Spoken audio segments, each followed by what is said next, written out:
you didn't mention anything about Japan. Oh, I yeah, think we great. should get into that. Thank you very much, because it's always a struggle in doing a presentation, and we try and keep the time limit to a certain length, and you have to make decisions on what you're going to talk about. And quite frankly, I thought that if I talked about Japan, I'd probably spend half an hour just on it.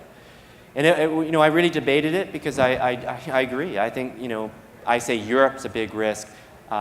China, or rather Japan, is either a good opportunity or a huge risk.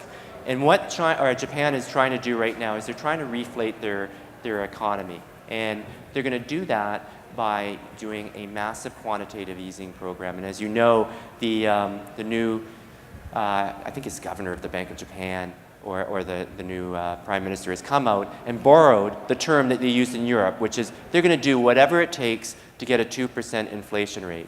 So why this is potentially a very good thing is if you can get Japan out of a deflationary mode and back into a consumption mode, it's the world's third largest economy. This would be hugely beneficial for the world economy.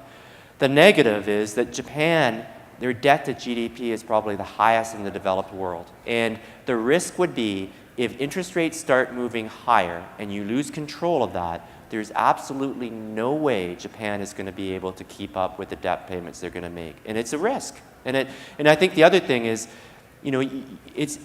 unless you tackle the underlying problems and do the reforms that you need to get your economy going, monetary policy is not going to do the trick. And you're seeing this impact in Europe, and they are actually making good strides.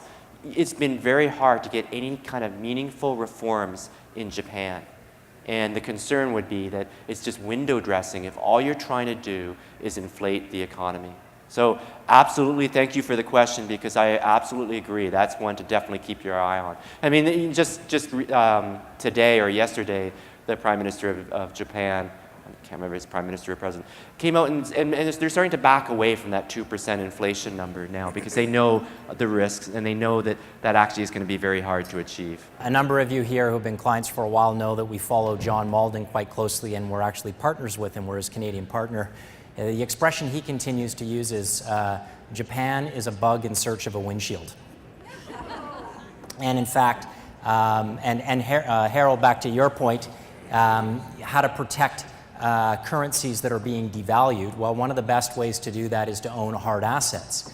And John Malden, who's based out of Texas in the US, who has been so negative on housing for the longest time, and he hasn't owned a home, for the first time in years, he's decided to buy a home, buy land, and he's building a home. And his plan is to structure debt and mortgage on it such that it's a short against the Japanese currency. So there you have it, Japan.